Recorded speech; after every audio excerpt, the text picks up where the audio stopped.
Hey, welcome back to this episode as the bird turns. Well, that's why I call Project Lamborghini, having some fun with soap opera names. But got the floor all welded in. Didn't really grab you along if that wasn't really a hot topic, or maybe it could have been. But it is all buzzed in place, burned in, and Zeused into place, as some would say. The situation we're into now, I wanted to work from the front of the car back. These cowl shoulders, or the side panels, I've got different names for them. I cut the bottoms off to install the rocker panels. I was debating, do I splice it in or replace the whole thing? I'm going back and forth, but I decided to go ahead, since I have the whole panel, install the entire panel. But the part that I want to show you is I plan to remove that and get the sheet metal out of the way without drilling a single spot weld, and I'm not going to use my air hammer this time either.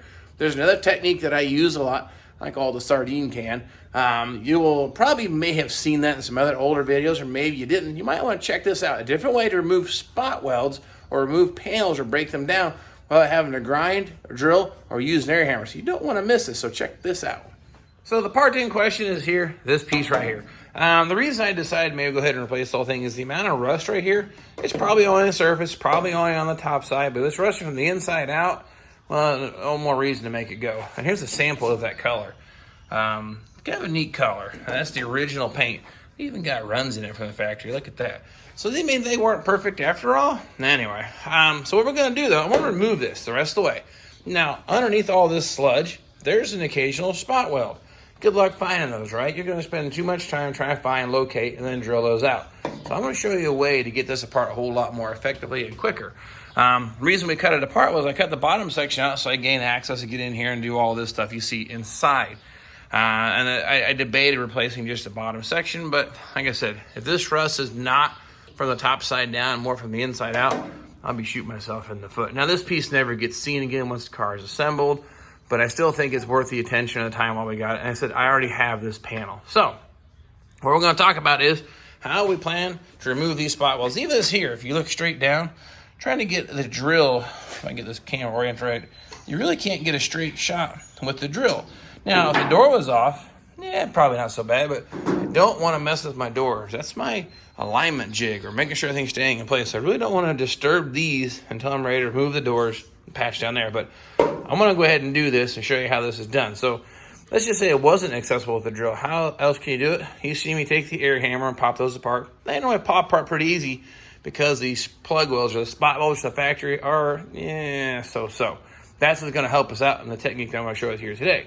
Now, sheet metal, it's pretty thin stuff. You know, it's obviously thicker than a pop can or soda pop can, but not much. The only reason sheet metal gets its strength is they put like a rib like this in it, a radius, or a 90-degree bend. That's where sheet metal gets its strength. So this technique you got to keep in mind. You have to remove the strength from the sheet metal. So what I'm going to do is take a cutoff wheel and cut right here, right in the inside of that 90-degree bend. So when it's all said and done, the only piece of the cowl panel will be this piece here just spot welded to the rest of the cowling. Same thing here, cut around the inside of the 90. Now this panel is a little different. I don't want to cut this side of it out, so I got to cut about an inch over and just cut clean through and cut all the way out. And once I do that, that metal doesn't have its strength, and you'll see what's going to happen next. It's going to be pretty cool. All right, we're going to start off here with our death wheel. About a 4-inch. A newer cutoff wheel might be ideal, but I think I got enough length in here that I can get that cut. So we're going to go ahead and proceed with cutting, like I said, all through here and those areas there. We'll see how this goes.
All right, now,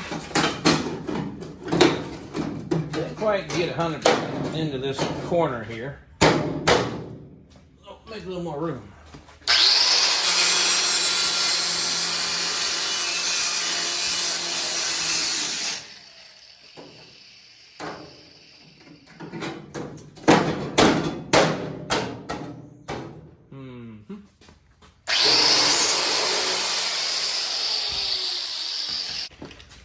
Sometimes you just gotta go plan B.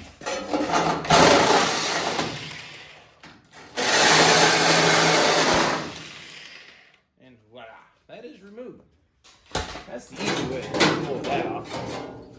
And well, looking by this here, the rust is pretty heavy through here, but that's not rusting from the inside out. That's actually would have been surface rust, but whatever.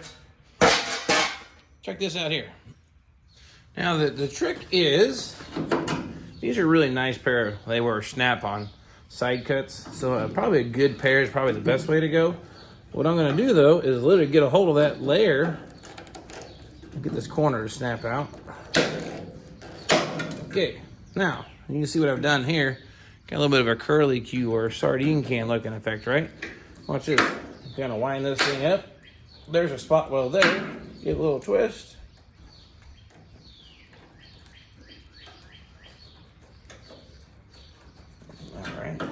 Cut that one loose.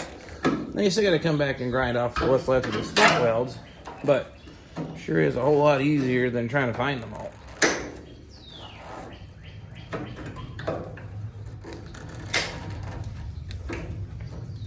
This must have been made on a Tuesday car. They actually got the welds pretty decent.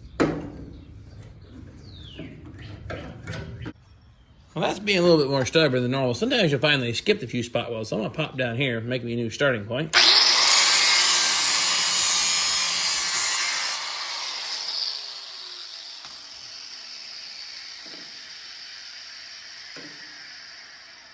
check this out. Now, that's better. Let me show you how that looks.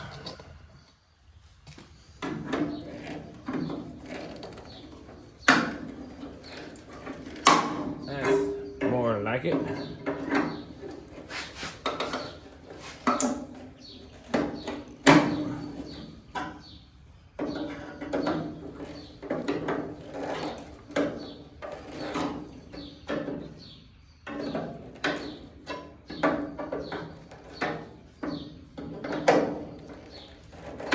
Now this has its own challenges, of course, but I think it's easier than trying to find all the spot welds and then drill them out.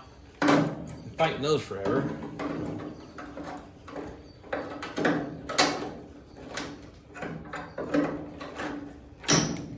Go.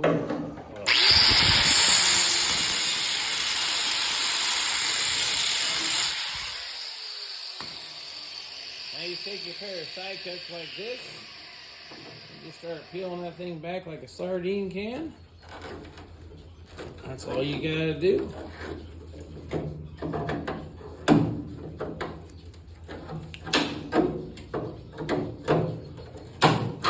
You don't gotta try to look for those spot welds, try to drill them out or nothing. Just peel it on back.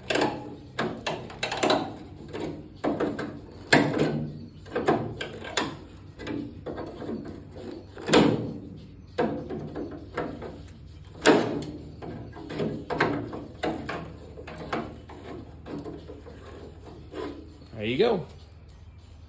Here's what it looks like after doing the old sardine technique. Got these little bumps everywhere. Take a grinder, a little 60 grit flap wheel on your electric grinder, and take care of all those. That also dress up and clean up some of that rust that's on here, same as this flange. When someone says, buy a better car, I almost guarantee you have rust between the panels like this. So that's what I said. Where do you draw the line? When do you stop? But since this one is now exposed, I'll go ahead and clean it all up, chemically treat it, a little bit of weld through primer, maybe some rust converter, I haven't decided. Wire brush this area here. It's not super pitted, but it is a little bit rusty. Wire brush the heck out of that while I've got access to it. Paint the inside of this with some rust inhibitor, coat of maybe semi-gloss black. Then we'll have all this stuff ready to weld and test fit our new panel. What we're working on next year is buzzing all these little bumps. John Henry ain't got nothing on this man. His restorations are more gooder, and his slogan is gotta save them. Everything all buzzed down now with the flap wheel. Cleaned up pretty good. Not a whole lot of rust left in there. Knocked off the scaly stuff or the loose stuff on that. Gonna hit it with a little layer of this in all the areas that will not be welded. And then probably let that dry and hit all the areas that will be welded with our weld through primer. And then paint some kind of an enamel or something to help slow it down. Because this is actually just a primer. It really isn't meant to be left as a base coat. So, I think you get the idea. We'll go ahead and put a little something like this in here. Make that look a little more gooder.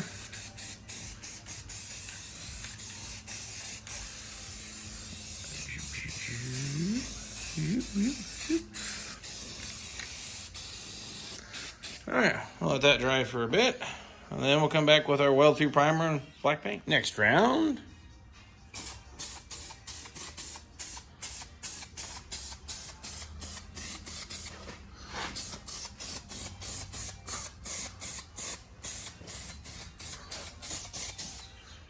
Man, look at that. Beautiful. There's the sad part. I just cleaned this floor up too. Look at all this crap already stockpiling on the ground. All that dirt falling out of this thing again. So give that a few minutes to dry. Okay, last but not least, a little bit of this on the areas I don't plan to weld. Again, it gives a little more brush protection, but this car is not gonna see the weather and the crap anymore, but hey, a little bit of prevention won't hurt, and this stuff's not really expensive, so. Look at that, professional paint job, looks like new. Surprise, surprise, look at this. CHL hits again. I don't remember where I got these ones from. I've had these for a while. I was going to use them on another project, but I ended up just making pieces for it. So I'm going to use them on this one because I didn't feel like making pieces for it. But nonetheless, you'll find this fits in here pretty good typically. So put that there. We'll try that one more time, a little more finesse. Oh yeah. Yeah. There we go. Well. First time doing this.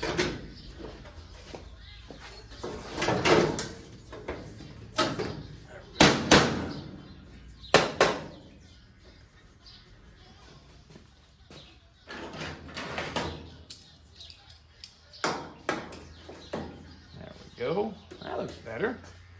There, done. Actually fits in pretty nice. Same thing now. Let's go ahead and clamp this into place and several little spots.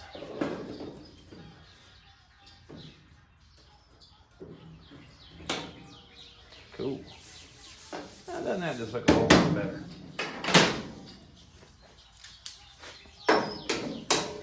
I'll probably do the same thing. Use my little screws and go ahead and get this thing all pulled into place exactly where I want it, test fitted, and then weld it in. But the point of this video, you get to see about how some of these cowl side panels get installed or removed was the biggest thing, and basically cheating the system on not having to drill all those spot welds out. It goes pretty quick for me. Now this one was a little bit tougher. Those spot welds, it must have been a Tuesday or Wednesday. It wasn't after the weekend or before the weekend, so or a new guy had something to show off. But normally those welds will pop right apart with a lot less effort. I still think I'll do it this way, but sometimes you'll pop it, you'll go almost like 5 or 6 inches. And there's no penetration, no the weld sticking whatsoever. You can see where they stamped it, but it didn't even poke through the metal. So this case, I had to work for it a little bit harder, but you can see it could be done, but normally it's a little bit easier. So nonetheless, I'll go ahead and throw some screws in here, and we'll get this thing welded in permanently. Time in everybody's life, they have to prove their will is strong. Just like this man from Indiana doing show car restorations in his home. With just a 2-car garage, building cars and having fun, and these old boys jump. Everything's test fitted, screwed into place. Now I'll come back and remove every other screw, drill, weld. Kind of could do with all the other plug welds I do here on the Vinyl Village garage builds. The only thing I wanted to share, I guess I didn't get it on camera. That's a 1/4-inch drill bit, pretty stubby. I had to come in through here. I couldn't, like to talk about, you can't even drill the spot welds out, but I also couldn't drill the holes to get my plug welds to go in. But I didn't want to just take this off and drill just the one layer. I want to tag all 3 layers. So I was able to get in there with that 1/4-inch bit. I had to get it kind of close here but I drilled through the 2 layers and just hit the 3rd. So I'm going to be able to plug weld that just fine, but it would be a whole lot easier if the door was off. So maybe future, do that afterwards. I don't know, but I don't typically replace the entire cowl panel. So this is one of the first goes for me. So I wanted to share that with you. So to get the access into here to drill out the spot welds or drill the holes to do your own plug welds, it might be easier with the door because then it's a pretty straight shot, as you can see. But again, I don't want to mess with my doors. Those are my alignment tools right now to make sure as I'm building this car back that everything is good. So I've already got those set. I don't want to go messing with them. So nonetheless, I'll go ahead and get this all burned in. I'm going to leave the bottom undone. I'm not going to weld below this point here because I still have yet to put that piece back in, that door jamb piece that has the nut for the fender. So I won't weld all the way down, but I'll get the top, the side, this side here going down, and down all the way down there to my other vice grips. So anyway, I'll work on getting this all plug welded into place. There you go, all welded in, pulled up nice and tight, fits really good, loving the fit. Again, that's the CHL, which I'm pretty sure was probably AMD or OER. Either way, there it is installed. Now I do my little plug welds here. I'm gonna drill my holes out. I've done some videos on that in the past, but that's what it looks like here on the back side. It pulls up real tight, and you don't even have to do any grinding when it's all done. This is gonna need media blast to get the rest of that rust out, but you get the idea. She's coming together. She looks like a car again. No, I can actually put the windshield back in the car and keep dirt out of the cowling. So looking pretty sharp. So you have one side cowl in, the other side, it's the exact same procedure, but on the other side. What I'm going to get into, though, I've got a little spot here on the dash right by the brake booster, or the cowling, I should say, that needs some darkening. Let me show you that. In the area I'm having some issues with here, after wire brushing out the steam sealer, I'm determining that we've got some advanced corrosion in here. That goes back to that, should you replace the entire cowl panel when I had the thing apart? Nope, I'm going to patch this. I like keeping the stamped VIN numbers on the car. Again, this isn't a super ultra rare, low production special car, but it's just kind of cool to have that still on there. So what we're going to do, we're going to patch that. So when the next video is coming around, so you don't want to miss that. So don't forget to hit the subscribe button, share with your friends, and come back and see us continue to bring back this rusty relic that was left for dead in the woods. No way. Well, I shouldn't say no way. Not many people would jump into something quite this big, but I'm telling you, it's not that bad. I'm showing you here step by step how it's done here in a little tiny garage, so you can do it too. Anyway, I appreciate you following me on the journey of the Lamborghini, and we'll catch you all next time. Doing show car restorations in his home with just a 2-car garage, building cars and having fun. And these old boys jumped up and said, "Now, John, you know that can't be done." That's when this legendary man started.